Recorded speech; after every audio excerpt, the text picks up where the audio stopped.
Voilà ce que pensent les Camerounais de ce que c'est qu'un activiste, et on en a un sur ce plateau. Albin Michel Djilo, vous êtes ce soir face à Xavier. Albin Michel Djilo, bonsoir. Bonsoir Xavier. Alors lorsqu'on vous qualifie d'activiste, vous vous reconnaissez? Oui. C'est pas un excès? Non. Et c'est un métier pour vous d'être activiste? En fait, pour moi, c'est une passion. Par rapport aux interventions que j'ai suivies tout à l'heure, ils ont tendance à définir l'activisme comme quelque chose de noble. Or, l'activisme peut être noble, ça peut être néfaste. Quand je parle d'activisme noble, il y a quelqu'un qui peut défendre une cause juste, et il y a des gens qu'on montre, qu'on fabrique pour défendre des causes pas justes, à l'image des révolutionnaires. Un révolutionnaire qui œuvre pour la déstabilisation de son pays, par exemple, c'est un activiste, mais il est activiste pour une cause qui n'engage pas l'avenir de son pays de façon positive, pour une cause qui va déstabiliser son pays.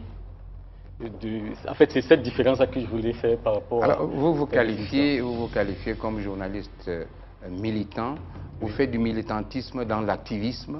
Alors, le journalisme militant, quel est le segment, quel est le secteur du militantisme que vous faites? Vous savez, il y a eu le militantisme politique, il y a le militantisme des idées, il y a le militantisme social, dans l'humanitaire. Vous êtes quel journaliste militant?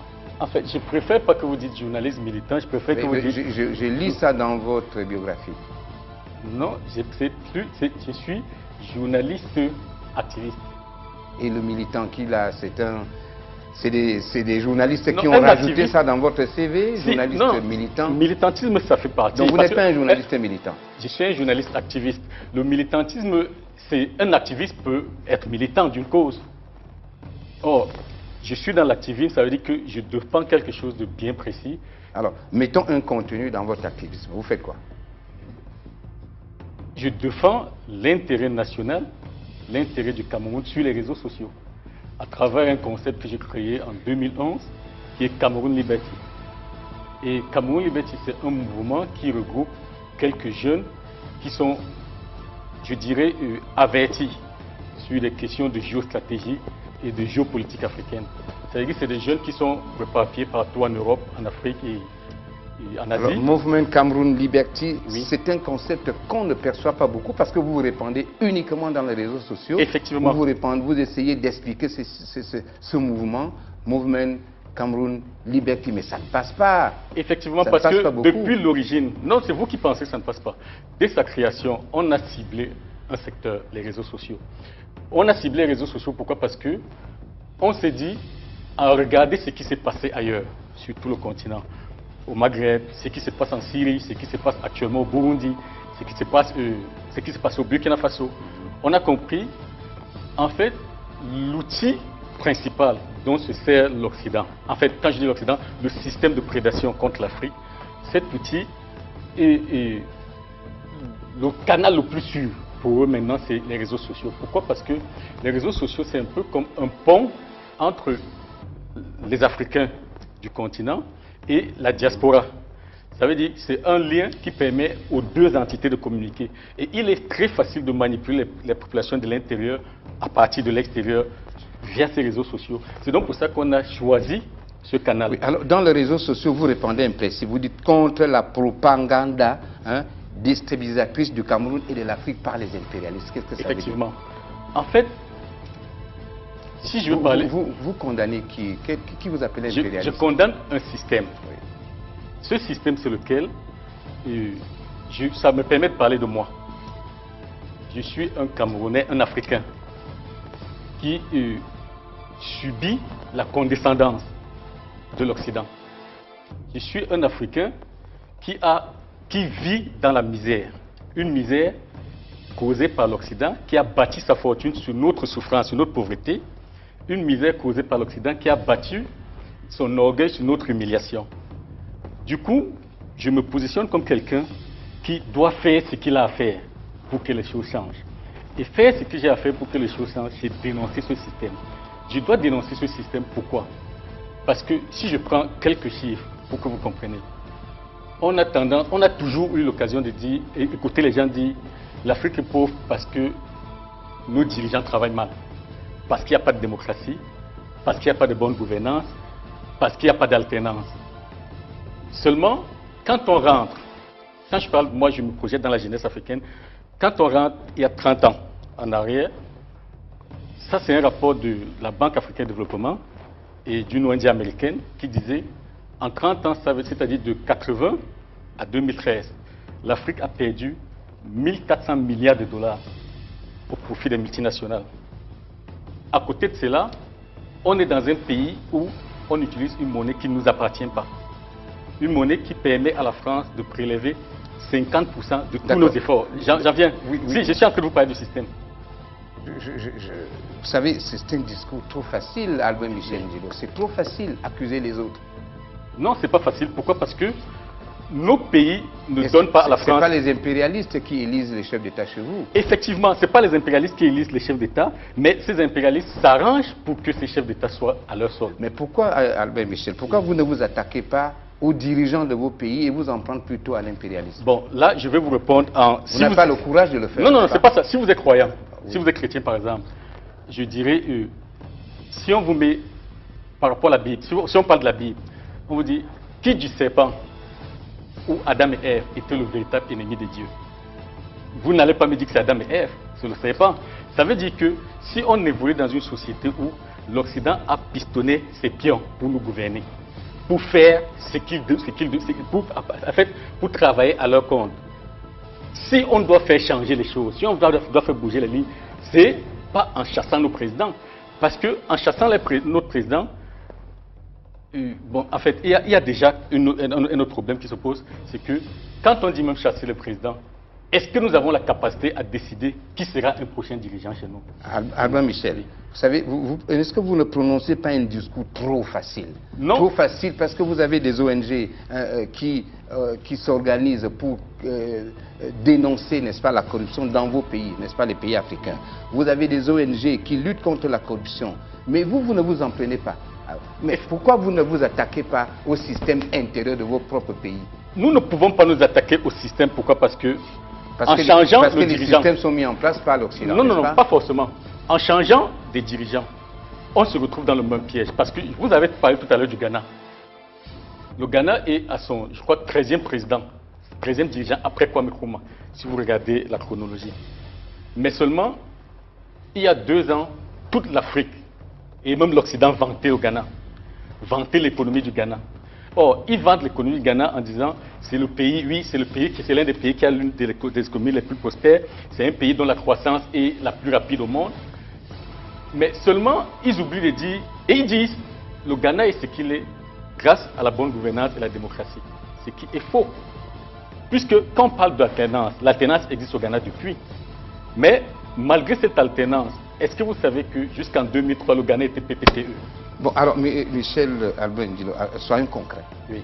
Dans les réseaux sociaux, vous posez vos actes contre la propagande déstabilisatrice. Qu'est-ce que vous faites de manière concrète? Parce que, au-delà du discours, qu'est-ce que vous faites? Effectivement. Ce que je vais vous dire, il y a un discours actuellement. Les Occidentaux, ce que j'appelle le système, pendant longtemps, ils nous ont fait croire si on ne prospère pas, c'est parce qu'il n'y a pas de démocratie. Ils nous ont dit, si on ne prospère pas, c'est parce qu'il n'y a pas de bonne gouvernance. Mais seulement en 2010, quand la Chine devient le premier partenaire économique du Cameroun, d'Afrique, pardon, pour la première fois, et ça c'est le FMI qui le dit, pour la première fois, l'Afrique fait partie des régions qui tirent la croissance du monde. Excusez-moi, ça veut tout simplement dire... Je voudrais qu'on reste concret. Je suis en train de vous répondre. Mouvement Cameroun Liberty. Qu'est-ce que vous faites concrètement? Je suis en train de parler de ça. Exemples. Si, je suis en train de parler du mouvement. Oui, allons tout droit. Oui, je parle du mouvement. Oui. Pour la première fois, l'Afrique fait partie des régions qui tirent la croissance du monde. Et maintenant, le discours change. Ce n'est plus l'Afrique ne prospère pas parce qu'il n'y a pas de démocratie. C'est maintenant que l'Afrique ne prospère pas parce qu'il n'y a pas d'alternance. Il faut changer les dirigeants. Mais qu'est-ce qu'ils font pour changer les dirigeants? Ils s'appuient sur des ONG qui donnent ces rapports comme ce que vous avez dit. Ils s'appuient sur des organisations qui financent des activistes pro-révolution. Et le travail de Cameroun Liberty maintenant, c'est de sensibiliser les Camerounais. Ok. Alors vous êtes installé en Afrique du Sud pendant 5 ans et à partir de là vous avez créé votre mouvement social dans les réseaux sociaux. Alors vous avez dit je rentre au Cameroun pour rentrer dans l'arène et changer les choses. Vous êtes là depuis combien de temps et qu'est-ce que vous avez fait? Nous sommes là depuis 4 mois. Et qu'est-ce que vous avez fait? Nous sommes en train de travailler parce que nous avons signé un partenariat avec le studio Iboga, qui a quand même déjà fait ses références sur le plan de la communication ici au Cameroun. Et on pense que, de par le panafricanisme qui anime ce studio, c'est les gars de ce studio, on peut travailler ensemble et faire quelque chose de bien. Ça veut dire que le travail maintenant qu'on a à faire, c'est de sensibiliser le maximum de jeunes par rapport à notre discours. Ce discours qui est celui de leur faire éviter de tomber dans le piège de la manipulation. Alors, dans cette sensibilisation de la jeunesse, vous avez choisi un certain nombre de mots, la mobilisation, la sensibilisation, la communication, l'éducation de la jeunesse. Concrètement, est-ce que ce n'est pas trop pour vous? Non, ce n'est pas trop. Pourquoi? Parce que quand on parle de sensibilisation et d'éducation de la jeunesse, on se dit il faut amener la jeunesse africaine à aimer le continent, à aimer le pays. Il faut amener la jeunesse camerounaise à aimer le Cameroun. Et pour amener la jeunesse camerounaise à aimer le Cameroun, il faut lui parler de son histoire. Il faut lui parler des avantages qu'il a à se battre pour son pays. Il faut lui parler du potentiel de son pays. Il faut éviter la diversion. Pour moi, quand je parle de diversion, je parle beaucoup plus de ceux qui n'apportent rien, de ceux qui ne produisent rien, de ceux pour lesquels on passe des décennies à crier, mais on n'a jamais vu de changement. Alors, Albin Michel Djilo, qu'est-ce que vous répondez à ceux qui pensent que vous prenez un raccourci pour entrer en politique? Non, pas du tout. Pas du tout, pourquoi? Parce que, déjà, que ce soit moi, que ce soit ceux qui font partie de l'organisation Cameroun Liberty, déjà, j'ai jamais voté. Je peux vous le dire maintenant. Je n'ai jamais voté, pourquoi? Parce que je pense que la politique et les élections, ça fait partie du divertissement. Ça veut dire, ce n'est pas de ça qu'on a besoin. Participer à cette mascarade qui est une mascarade électorale, ça veut dire, on nous dit aujourd'hui SDF, UPC, UDC. Pour moi, ça nous fait perdre le temps pour rien. Les enjeux sont tellement énormes. Et à côté de cela, en passant le temps à ne parler que de politique, on évolue dans un système qui a été mis sur pied par notre prédateur. Et c'est un système qui a été taillé sur mesure pour nous empêcher de regarder vers l'avant, de regarder, comment dirais-je, ce qui est important pour nous. Or, ce qui est important pour nous, ce n'est pas de dire tel parti va gagner les élections ou bien telle personne est président de tel parti, non. Ou bien il faut se battre pour que les CAM soient crédibles. Ce n'est pas ça le plus important. Le plus important pour le Camerounais, c'est, comment j'ai souvent l'habitude d'appeler ça, savoir faire quelque chose. Bon, alors, de manière précise, vous avez dit l'arène du combat, c'est ici. L'arène de combat, c'est ici. Oui. Vous allez combattre quoi? Qu'est-ce que vous faites dans cette arène? Effectivement. Pas la politique. Ce n'est pas de la politique. Alors, qu'est-ce qu'il y a dans votre arène de combat? L'arène de combat, c'est qu'on a en face de nous des ennemis endogènes. Qui sont-ils? Si vous avez suivi il y a quelques jours, il y a le colonel Badiek, le porte-parole de l'armée, qui a dit la guerre doit se gagner à 70% sur le plan de la communication et 30% sur le terrain de guerre. C'est parce qu'il sait que la première arme de combat, c'est la communication, la sensibilisation. Si vous passez votre temps à dire à une jeunesse, votre problème c'est le RDPC, votre problème c'est, votre problème c'est Paul Biya. Cette jeunesse va s'arranger et s'organiser pour faire partie Paul Biya. Or, se battre pour faire partie Paul Biya, qui est le président du Cameroun, c'est jouer le jeu de l'Occident, qui est dans sa logique de faire partie tout dirigeant qui ne soit pas à leur sol. C'est donc pour ça que notre combat, c'est de dire aux jeunes, la politique, ce n'est pas important pour vous. Le plus important pour vous, c'est la création de richesses. La création de richesses. Et si les jeunes vous disent qu'ils sont dans un environnement où la politique ne leur permet pas de créer des richesses, que vous leur répondrez? Parce que nous, on vit toujours dans ce créneau où le système nous a fait croire qu'il faut attendre le travail de quelqu'un d'autre. Le système nous a fait croire que, vous savez, il y a une polémique qui courait il y a, je crois, 4-5 mois, non, plus de 6 mois, où sur les réseaux sociaux, tout le monde parlait de l'IRIC. Tout le monde disait, il y a l'IRIC, il y a l'ENAM, il y a la corruption, les gens n'arrivent plus à entrer, à intégrer la fonction publique, tout. Simplement pourquoi? Parce qu'on a mis dans la tête des Camerounais que le salut viendrait à partir d'un travail de fonctionnaire. Le salut viendrait à partir, le vrai pouvoir, on a mis dans la tête camerounaise, le pouvoir c'est l'IRIC, le pouvoir c'est les NAM, parce que quand vous sortez, vous êtes administrateur. Ce qui est faux. Le vrai pouvoir est économique. Albin Michel, Oui. tout en préparant cette émission et quand j'essayais de consulter à la fois les réseaux sociaux auxquels vous êtes très abonnés, j'essayais d'interroger également des personnes qui vous connaissent, peut-être à travers les réseaux sociaux. Oui. Quelqu'un m'a dit ceci, c'est un démagogue qui veut rentrer en politique ou qui veut se faire récupérer. C'est trop fort, c'est réel? Bon, en fait, je ne peux pas empêcher à quelqu'un d'avoir un jugement sur moi. Moi, ce qui m'intéresse, c'est ce que j'ai fait. Ce qui m'intéresse, c'est d'ouvrir ma boîte email et de me rendre compte que il y a plein de Camerounais qui m'écrivent pour me dire merci parce que à travers ta page, on comprend des enjeux. C'est ça qui m'intéresse. Le plus important pour moi, c'est que quand j'ouvre ma page, je me rends compte, par exemple, dimanche passé, j'ai publié un article sur les vrais enjeux de la guerre au Cameroun, où en 3 jours, j'ai eu 320 partages, près de 40 000 vues. Ça m'a fait plaisir. Le reste ne m'intéresse pas. Ça me fait plaisir, pourquoi? Parce que je me rends compte que les Camerounais adhèrent à notre combat. Adhérer à notre combat, c'est quoi? C'est comprendre les enjeux. Parce que si on comprend les enjeux, on va éviter le piège du Burkina Faso, on va éviter le piège du Burundi, on va éviter ce qui est en train de se passer au Congo RDC actuellement. Et c'est ça le combat de Cameroun Liberté. Albin Michel, essayez de rassurer les téléspectateurs de Vox Africa qui vous écoutent ce soir et qui vont vous réécouter dans la rediffusion, que le discours que vous tenez n'est pas un discours utopique. Parce que lorsque vous évoquez des problèmes comme lyrique, vous n'avancez aucune solution. Les problèmes comme lyrique et d'autres qui sont semblables se passent dans un environnement identifié, avec des acteurs. Comment pouvez-vous innocenter ces acteurs en disant que ce n'est pas des responsables? Je ne suis pas en train d'innocenter les acteurs. Je vais me réexpliquer. Mais vous ne mettez pas le pied dans le plat. Il y a des responsables, Albin Michel. Mais pourquoi vous ne dénoncez pas ces acteurs? Non, le problème c'est quoi? C'est que on vit dans une fausse configuration. Le problème de lyrique est venu tout seul? Le problème des lyriques vient du fait que, déjà sur le plan de la mentalité, on a été formaté. Par qui? Par un système. Lequel? Ce système qui peut-être a été incarné. Quel système? Le système de prédation, le système qui a mis sur pied les bases institutionnelles du Cameroun après les indépendances. Ce n'est pas le Cameroun, c'est la France. Et le problème maintenant, c'est quoi? C'est que quand on parle des lyriques, moi je dis toujours, regardez ce qui se passe ailleurs. En Afrique du Sud, par exemple. Allons sur lyrique, restons sur lyrique. Je suis sur lyrique.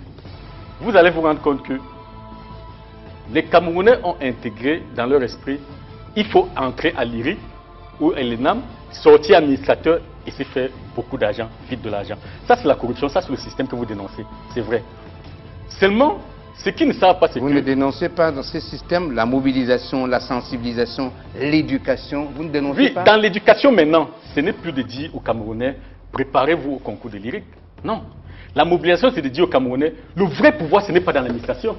Le vrai pouvoir, ce n'est pas dans la fonction publique. Le vrai pouvoir est économique. Parce que moi, j'ai toujours dit, quelqu'un, un chef d'entreprise qui a 10 employés à la CNPS est plus important qu'un maire. C'est ce que je le dis toujours. Il compte plus qu'un maire. Pourquoi? Parce que chaque maire qui passera va traiter avec lui, va l'écouter. Vous savez que le discours que Cameroun Liberté est en train de tenir, c'est un discours pour amener la jeunesse à comprendre le plus important, c'est de se battre pour... Albin Michel, pour sortir de cet entretien très intéressant, je voudrais que vous reveniez en quelques mots, en 4 mots, sur la mobilisation. Qu'est-ce que vous mettez dans la mobilisation? Dans la sensibilisation, ce sont vos mots à vous. Dans l'éducation, dans la communication, mettez chaque mot pour définir le contenu. Oui, dans mobilisation, c'est que on veut créer une masse critique.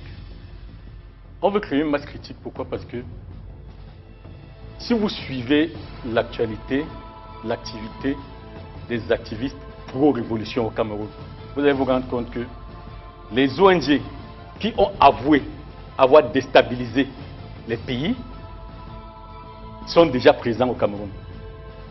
Je ne vais pas les citer. Si vous voulez, je peux les citer. D'accord, sensibilisation. Sensibilisation, c'est qu'on veut amener les jeunes à comprendre, voilà les vrais enjeux. Éducation, on veut amener les jeunes à comprendre, c'est à vous de vous battre pour votre pays. Ce n'est pas la formation dans des établissements. Non, ce n'est pas la formation dans les établissements. Ce n'est pas la formation dans les établissements simplement parce que notre système éducatif, c'est connu de tous. C'est un système qui est biaisé. Or, seule la rupture avec le système impérial peut nous permettre de mettre sur pied une véritable base. C'est ça le combat de Kamou Libeti. Parce qu'on a beau parler de corruption, de détournement de fonds publics, je sais, ça existe au Cameroun. Mais le problème, c'est quoi? C'est qu'un État fort, un État autonome, un État qui a le plein contrôle sur sa souveraineté, impose le changement. Merci beaucoup, Albin Michel Ndilo. Merci.